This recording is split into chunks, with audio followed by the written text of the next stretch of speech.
को केसमा चाहिँ खास मलाई यो नाम चाहिँ चित्त बुझ्दैन, चेन्ज इन कन्ट्रोल भन्छ, नियन्त्रणको परिवर्तन भनेर भन्छ, तर यो नाम चाहिँ मिले होइन। खास नाम हुनुपर्ने चेन्ज इन ओनरसिप हो। यहाँ लेखिया छ चेन्ज इन कन्ट्रोल। किन भन्दाखेरि यदि 49% मेरो सेयर होल्डिङ छ र मैले 2% सेयर होल्डिङ चाहिँ अरू कसैको किन्छु भने त्यस्तो केसमा मेरो होल्डिङ त 51% भयो। अब 3 वर्षपछि मैले आज किनेको छु, 3 वर्षसम्म केही सेयर होल्डिङमा चेन्ज छैन, मैले 49% सेयर होल्डिङ छ मेरो, 2% अर्को मेरो पार्टनरको मैले किन्छु र मेरो 51% सेयर होल्डिङ हुन्छ भने त्यस्तो केसमा त कन्ट्रोल त मेरो हातमा आयो, तर दफा 57 त लाग्दैन। किन भन्दाखेरि 50% चेन्जै हुनुपर्छ भनेको छ। यसको मतलब 50% चेन्ज हुने भने जुन शब्द छ त्यो चाहिँ कन्ट्रोल भन्दा पनि ओनरसिप भन्ने शब्द चाहिँ बढी राम्रो देखिन्छ खास चाहिँ। त्यो पनि लेखेको छ, हामीले जे लेखेको छ त्यसलाई नै आधार मानेर अब डिस्कस गर्दैछौँ। दफा 57 को प्रोभिजनमा हामी धेरै डिस्कस गर्दैनौँ, त्यसमा तपाईँहरू क्लियर हुनुपर्छ। मैले रिटर्नसँग सम्बन्धित कुराहरू मात्र भन्छु, रिटर्न भन्दा बाहिरको कुराहरू चाहिँ म भन्दिनँ, किन ऐनसँग रिलेटेड धेरै कुराहरू छन्। जति डिस्कस गरे पनि हामी धेरै वर्ष डिस्कस गरेको, हरेक चिज। अस्ति पनि एउटा नयाँ केस आयो, नयाँ केस ल्याउँदाखेरि हामी ट्याक्स विभाग गरेर डिस्कसन गऱ्यौँ, यो चाहिँ नयाँ केस हो भनेर उनीहरूले फेरि त्यसलाई साइडलाई भन्नु, हामी अब नयाँ कार्यविधि बनाउँ, यो कुरालाई पनि डिस्कस गरेर हाल्छौँ भनेर भने उनीहरूले भनेको। ट्याक्स अफिसमा पनि कन्फ्युजन छ, नर्मली हेर्दा एकदम नर्मल लाग्छ, तर एकदम डिटेलमा जाने हो भने यसमा नयाँ नयाँ एरा तपाईँहरूले ल सबै केस सक्यो भने सोचे पनि नयाँ केस आइरहन्छ। मेरो प्र्याक्टिसको 6 वर्षको अनुभवमा चाहिँ 6 वर्ष काम गर्दाखेरि चाहिँ मैले देखेको चाहिँ जति उ गरे पनि नयाँ केस आइरहेकै हुन्छ। र यसमा चाहिँ चेन्ज इन कन्ट्रोल भनेको म एकदम प्रोभिजन एकदम लिमिटेड हिसाबले र रिटर्नमा बढी फोकस गरेर जान्छु। यदि कुनै पनि निकायको तपाईँहरूले हेर्न सक्नुहुन्छ, यदि कुनै पनि निकायको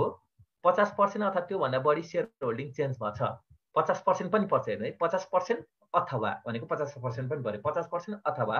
त्योभन्दा बढी ओनरसिपमा चेन्ज भएको छ। ओनरसिप भन्ने शब्द मैले युज गरेँ, ओनरसिपमा चेन्ज भएको छ 3 वर्षमा, भनेको जुन मितिमा चेन्ज हुन्छ त्यो मितिबाट अगाडिको 3 वर्षसम्म हेर्नु पर्यो, त्यो मितिलाई इन्क्लुड गरेर 3 वर्ष भनौँ न। त्यो 3 वर्षभित्रमा चाहिँ यदि 50% अथवा त्योभन्दा बढी चेन्ज भएको छ भने दफा 57 लागू हुन्छ। फेरि क्वेसन के रहेछ हुन्छ, दफा 57 बिचमा एकचोटि लाग्यो फेरि लाग्छ र भन्ने कुरा आउँछ, 3 वर्षभित्र फेरि लाग्छ। यसमा चाहिँ पछि फरक पर्छ। जस्तै एकदम पुरानो अथर, मैले नाम चाहिँ लिन्न, एकदम पुरानो अथर हुनुहुन्छ, उहाँले लेख्नु भएको पहिलाको नाम एकदम हुन्छ, उहाँको बुकमा चाहिँ एकचोटि दफा 57 लगाइसकेपछि त्यो 3 वर्षसम्म लाउनु पर्दैन भनेर लेखेको छ, तर त्यो गलत हो। दफा 57 फेरि लाउनु पर्छ भनेको 50% चेन्ज भयो, फेरि अर्को वर्ष गएर फेरि 50% चेन्ज भयो भने दफा 57 लाउनै पर्छ। र यसमा चाहिँ त्यस्तो केसमा दफा 57 लाउँदाखेरि के कुरा ध्यान दिनुपर्छ रिटर्नसँग सम्बन्धित भन्दाखेरि, दफा 57ले के भन्छ, तलको एक चित्र हेर्नु भने पहिला त्यहाँबाट अनि फेरि माथि जाउँ। एक्जाम्पल सपोज 2076 चाहिँ मेरो इन्कम इयर छ, त्यो 2076 साउन 1 गतेदेखि 2077 असार 31 गतेसम्म चाहिँ एउटा इन्कम इयर जुन छ, त्यो इन्कम इयरमा हामीले हेर्दाखेरि टोटलमा के भएको रहेछ भन्दाखेरि यो बीचको मिति, मैले यो बीचको मिति मार्क गरेँ। बीचको मिति भनेको 2076 साल 9 महिना 15 गतेको दिनसम्म, 9 महिना 15 गतेको दिनमा चाहिँ सेयर होल्डिङ चेन्ज भएछ र अर्को दिनबाट एप्लिकेबल हुने गरी चाहिँ सेयर होल्डिङ चेन्ज भएको छ भने, र सेयर होल्डिङ चाहिँ 50% अथवा त्योभन्दा बढी 3 वर्ष भनेको अहिले 20% थियो होला, अघिल्लो वर्ष 20% थियो होला, त्यो अघिल्लो वर्ष 20% छ भने त 60% भयो 3 वर्षभित्रमा। जस्ट क्युमुलेट इफेक्ट हेर्दाखेरि यदि 60% सेयर होल्डिङ चेन्ज भएको छ भने फेरि क्वेसन एराइज हुन्छ, सेयर होल्डिङ चेन्ज हुँदाखेरि जस्तै 5 करोडको सेयर क्यापिटल छ, अर्को 5 करोडको सेयर क्यापिटल नयाँ फ्रेस एड भएर 10 करोड पुग्यो भने, नयाँ मान्छे आएको छ 50%मा भने त्यस्तो केसमा के हुन्छ नि कुरा आउँछ, त्यस्तो केसमा दफा 57 लाग्छ है। त्यो कुरा चाहिँ याद गर्नुपर्छ। जस हामीले हेर्ने भनेको चाहिँ पर्सेन्टेज इन सेयर होल्डिङ हो, नम्बर अफ सेयर्स भन्दा पनि पर्सेन्टेज हेर्दा पर्सेन्टमा फोकस छ एक्ट। नम्बर अफ सेयर्स त के हुन सक्ला, बढ्ला घट्ला अथवा नयाँ इस्यु हुन सक्ला, त सेयर क्यापिटल रिडक्सन पनि हुन सक्ला, त्यो पनि केस हुन्छ, कोर्टको अर्डरले सेयर क्यापिटल पनि रिडक्सन हुन सक्छ। यदि 3 वर्षभित्रमा 50% अथवा त्योभन्दा बढी सेयर होल्डिङको पर्सेन्टेजमा, पर्सेन्टेज है एकदम फोकस गर्नुपर्ने, सेयर होल्डिङको पर्सेन्टेजमा चेन्ज भएको छ भने दफा 57 लाग्छ। त्यस्तो केसमा चाहिँ हामीले के गर्नुपर्छ भन्दाखेरि जुन बेला चेन्ज भएको हो, ट्याक्सले के भन्छ, त्यो चेन्ज भएको दफा 57ले चाहिँ चेन्ज भएको पिरियडसम्म चाहिँ एउटा मान्नु पर्यो, चेन्ज भएको पिरियड भन्दा हामीले अर्को मान्नु पर्यो। भनेको मतलब यो जुन बेलासम्म चेन्ज भएको छ त्यो चेन्ज भएको पिरियडसम्म, सायद स्क्रिनमा कसले लेख्नु भएको, चेन्ज भएको उसम्म चाहिँ हामीले चेन्ज भएको समय हेऱ्यौँ भने चाहिँ तपाईँले हेर्नु भने चाहिँ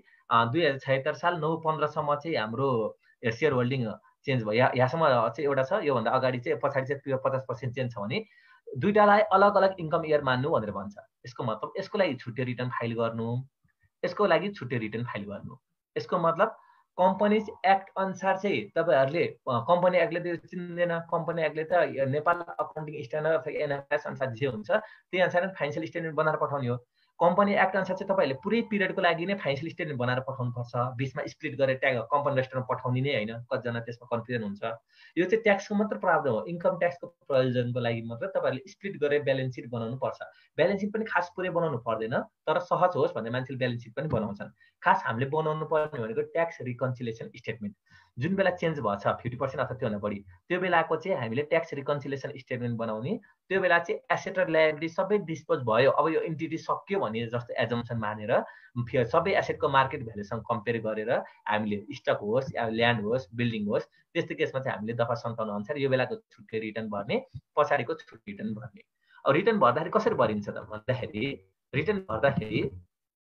हामीले कसरी छुटाउनु पर्छ भन्दाखेरि तपाईले हेर्नु भने यहाँनिर तपाईले हेर्नु भने या चेन्ज अफ कन्ट्रोल भनेर लेखा छ यो चेन्ज अफ कन्ट्रोल भनेर जुन लेखा छ यहाँनिर हामी केमा फोकस गर्नु पर्यो D3 रिटर्न हामीले जस्तै अगाडि हामीले एक्जाम्पल लिएको जस्तै यो चेन्ज अगाडिको पिरियड जुन बेला फिस्कल इयरको इनमे जुन सेयर होल्डिङ चेन्ज भन्छ चेन्ज भएको पिरियडको लागि चाहिँ हामी चेन्ज अफ कन्ट्रोलमा गएर भर्छौँ चेन्ज अफ कन्ट्रोलमा माथि D3 जसरी भन्नु त्यसरी नै भन्यो कि फरक छ नयाँ कुरा पहिला भरे जस्तै नै हो त्यो तपाईहरुले त्यसमा केही चिन्ता लिनु पर्दैन D3 रिटर्न जसरी भन्नुभयो चेन्ज अफ कन्ट्रोल भित्र गएर त्यसरी नै भर्ने हो भनेपछि चेन्ज अफ कन्ट्रोलमा चाहिँ यो फिस्कल त्यही फाइनान्शियल इयर भित्र पनि income year first income year र सेकेन्ड इन्कम इयर भनेर छुटाउनु पर्छ त्यो शेयर होल्डिङ चेन्ज हुँदा अगाडिको पिरियडको चाहिँ यसमा गएर चेन्ज अफ कन्ट्रोलमा गएर रिटर्न भर्ने शेयर होल्डिङ चेन्ज भइसकेपछिको चाहिँ हामीले भनेको मतलब पछाडिको पिरियडको 9-16 देखि असार 31 सम्मको पिरियडको चाहिँ अब चेन्ज अफ कन्ट्रोलमा भर्ने हैन अब चाहिँ कम्पनी फेरि नर्मलाइज भइसक्यो अब चाहिँ हामीले नर्मल D3 रिटर्न भर्ने यसको मतलब जुन बेला दफा 57 लाग्छ त्यो बेला D3 रिटर्नमा सबै पुरै आर्थिक वर्षको विवरण आउँदैन रहेछ त्यस्तो बेला चाहिँ शेयर होल्डिङ चेन्ज हुँदा अगाडिको पिरियडको चाहिँ चेन्ज अफ कन्ट्रोल भित्र गएर रिटर्न भर्ने र शेयर होल्डिङ चेन्ज भइसकेपछिको चाहिँ D3 रिटर्न भर्ने कहिलेकाहीँ बीचमा दुईचोटि पनि चेन्ज भयो भने दुईचोटि फेरि स्प्लिट गर्ने दुईचोटिको चाहिँ D3 मै भर्ने फेरि चेन्ज अफ कन्ट्रोलमै भर्ने र लास्टमा चेन्ज नभएको पिरियडको फिस्कल इयर इन हुने पिरियडको चाहिँ हामीले यहाँ गरेर भर्ने अब चेन्ज अफ कन्ट्रोल कस्तो हुन्छ हेर्नु है त म चेन्ज अफ कन्ट्रोलको एक्जाम्पल लिन्छु तपाईहरुले के नयाँ कुराहरु यसमा भेट्न पाउनुहुन्न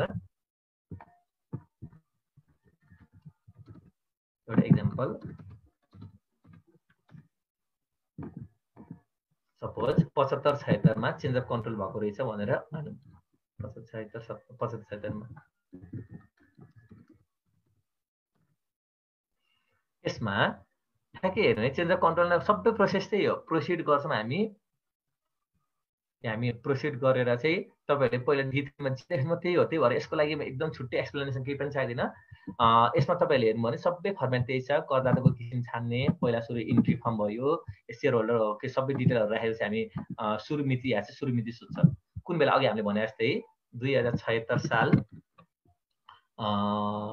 हामीले 75-76 लियौं ल 75 लाई लियौं 9-16 लेखेँ मैले सरी 75-4-1 लेखेँ सुरु मिति 2075 9-16 लेखेँ मैले हो अन्तिम मिति भनेर लेखेँ त्यो लेखेर मैले रजिस्टर गराएँ रजिस्टर गरेपछि म इन्टर एनेक्समा जान्छु इन्टर एनेक्स गइसकेपछि चाहिँ D3 मा जे छ सबै त्यही हो तर मैले यसको बारेमा डिस्कसन गरिन D3 रिटर्न र यो रिटर्नमा केही पनि फरक छैन तपाईले D3 मा जस्तै यसको विवरण भर्नुपर्ने कुराहरु टीडीएस को क्लेमहरु गर्ने रिटर्नहरु फाइल गर्ने सबै केस जस्ता गथे हुबहु हो माथिको कपी पेस्ट नै हो त्यो भएर हामीले यहाँ के डिस्कस गर्नु पर्दैन मेन भनेको लजिक बुझ्नु पर्यो लजिक भनेको चाहिँ दफा 57 लागिसकेपछि हामीले दफा 57 जुन बेला इन्भोक हुन्छ त्यो भन्दा अगाडिको पिरियडको लागि चेन्ज अफ कन्ट्रोल त्यो भन्दा पछाडिको पिरियडको लागि D3 रिटर्नमा गएर भर्ने दुईटा रिटर्न भर्नु पर्दो रहेछ एउटै वर्षको लागि र हामीले यसमा के कुरामा ध्यान दिनुपर्छ भन्दाखेरि अब तपाईले एकदम फोकस गर्ने कुरा चेन्ज अफ कन्ट्रोल भरिसकेपछि पछाडिको पिरियडको लागि D3 रिटर्न भर्दाखेरि पछाडिको पिरियडको D3 रिटर्न भर्दाखेरि के कुरामा फोकस गर्नु पर्यो लसलाई क्यारी फरवर्ड गर्न पाइदैन लसलाई क्यारी फरवर्ड गर्न पाइदैन भनेको मतलब चाहिँ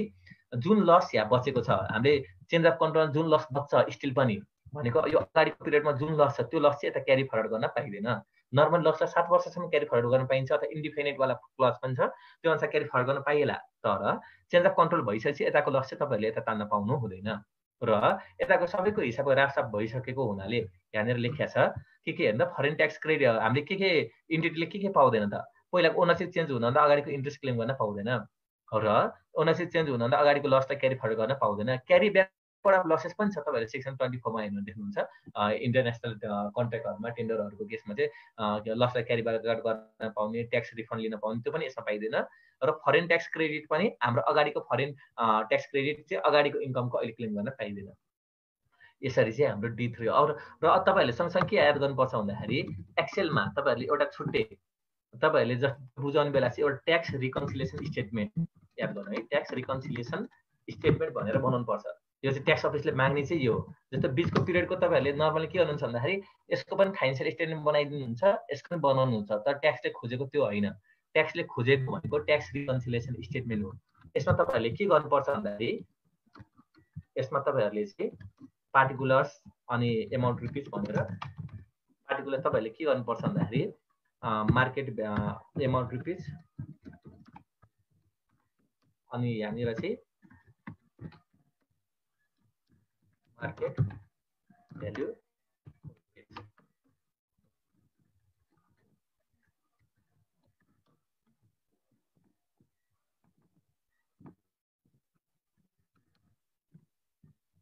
यसमा चाहिँ तपाईँहरूले इन्कम पहिला सुरु इन्कमको लिस्टहरू लेख्नु पर्यो।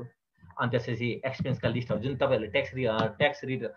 रिटर्न फाइल गर्दा जे फर्मेट छ त्यही फर्मेटमा चाहिँ इन्कमको लिस्टहरू राख्नु, एक्सपेन्सको लिस्टहरू राख्नु। त्यस्तै गरी लास्टमा एउटा चाहिँ डिस्पोजल अफ बिजनेस एसेट पनि होला,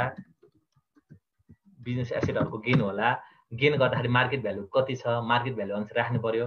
यसको मतलब चाहिँ तपाईँहरूले सबैलाई मार्केट भ्यालुमा कन्भर्ट गर्नु पर्यो। मार्केट भ्यालुमा कन्भर्ट गरेर चाहिँ इन्कम दिन्छ त्यो राख्नु पर्यो। मैले ल्यान्ड बेचेको होइन, तर 1 करोडको ल्यान्ड आज यदि 10 करोड छ भने सबभन्दा ठुलो प्रब्लम पनि त्यही देखिन्छ। दफा सन्तान लागेको केसमा चाहिँ त्यो ल्यान्ड भएको कम्पनीहरू जसले जमानामा धेरै अगाडि 1 करोडमा किनेर आज 10 करोड छ, उसले 9 करोडमा ट्याक्स तिर्नुपर्ने हुन्छ। र अर्को जसले क्यारी फरवर्ड गर्छ उसको चाहिँ उसको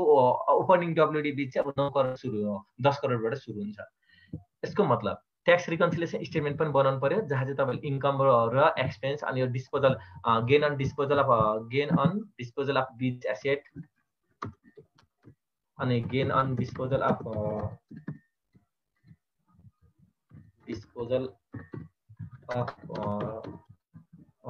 खास चाहिँ एनबिसिए चाहिँ एनबिसिएको पनि छ भने त्यहाँ पनि हामीले रिटर्नमा भर्नुपर्ने भएको हुनाले एनबिसिएको भनेको जे इन्कमहरू देखिन्छ त्यसको सबै रिकन्सिलिएसन गरेर चाहिँ अनि तपाईँहरूले चाहिँ यहाँनिर ट्याक्सेबल इन्कम कति हुन्छ त्यो ट्याक्सेबल इन्कम चाहिँ निकालिदिनु पर्ने हुन्छ। ट्याक्स अफिसले खोज्ने चाहिँ यो तपाईँ ट्याक्स रिकन्सिलिएसन बनाएर कति मार्केट भ्यालु छ त्यसलाई मार्केट भ्यालुमा कन्भर्ट गराएर कति इन्कम आउँछ त्यो इन्कम निकालेर चाहिँ रिटर्नमा देखाउनुपर्छ। र रिटर्न हामीले रिटर्नमा केन्द्रित भएको हुनाले रिटर्न फाइल गर्दाखेरि चेन्ज अफ कन्ट्रोलमा नर्मल वेले नै भर्ने र D3 रिटर्न पनि नर्मल वेले भने तर पिरियड मात्र स्प्लिट हुने भयो दुईटामा। यसमा दफा सन्तानमा यति नै हो।